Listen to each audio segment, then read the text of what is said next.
and welcome or welcome back to my channel. My name is Nyambura and this is 100 Books. I'm going to be talking about the books I read in the week ending 8th October in this video. So let's get started. The first of those was When We Were Sisters by Fatima Asghar. I did this as a hybrid read and the audiobook is narrated by Farah Kidwai, Kamran Khan and Deepti Gupta. So in this book we follow three sisters who, like in Western Lane, which I discussed in the last wrap-up, have lost their mom, and in this book they also lose their dad. So they end up being taken in by their uncle, who is no guardian worth writing home about. And so they're navigating growing up, life, love, loss, all of those things, essentially by themselves. They're raising themselves. And you can imagine all that comes with it. It was a very heartbreaking novel in parts, but also hopeful in the way the sisters show up for each other. And it was also a very queer novel in the way the main character has moments of questioning her gender, her sexuality, and so on. And we also have a Sapphic character who's one of the sisters, and another of the sisters, we never establish her sexuality, but it doesn't take away, it doesn't subtract from the story overall. I really enjoyed it. It was very, as I said, heartbreaking.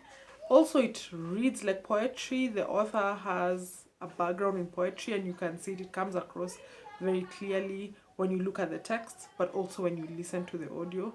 So if that's something you're interested in, this might be something to check out.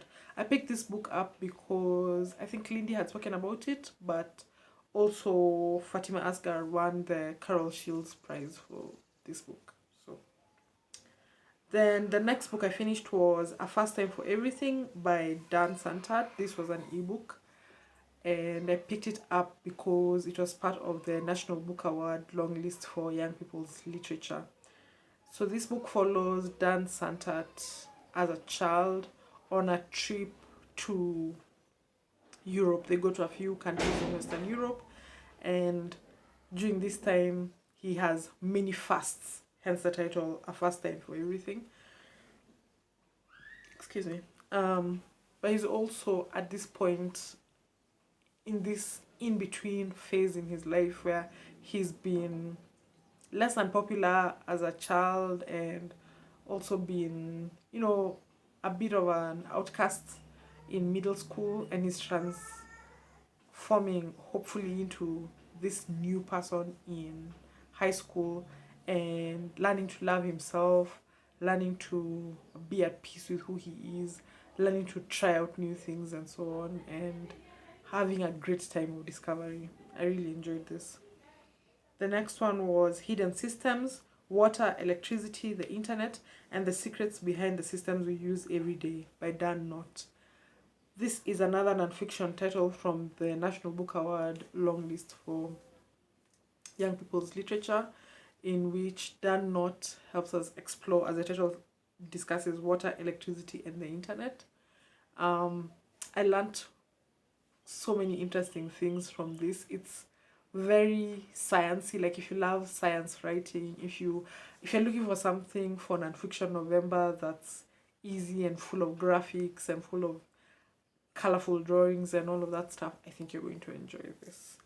Lastly, I listened to the audiobook version of On Repentance and Repair, Repair and Amends in an Apology.